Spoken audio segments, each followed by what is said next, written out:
Rojone hatiye sekinandin. Lêbelê dema mirov li nêzîkatiya rayedarên dewleta Tirk dinêre, li gotinên axiftinên siyasetmedarên Tirk dinêrin, bi taybetî van rojên dawî de yani ez bi xwe pêvajoyê sekinandî dibînim. Yani pêvajo sekiniye.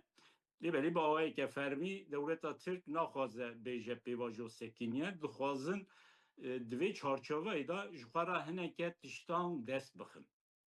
Niha di destê wan de tê zanîn Birêz Öcalan heye li İmraliyê, yani dixwazin bi taybetî di derbarê Rojava de jî ji alî Öcalan ve hin mesaj bêne dayîn. Lêbelê ev demeke li bendêne ku mesajeke bê dayîn, yani Birêz Öcalan ji Qesedê re bêje çekê xwe dayînin, xwe radestî hikûmeta HTŞ ya Şamê bikin.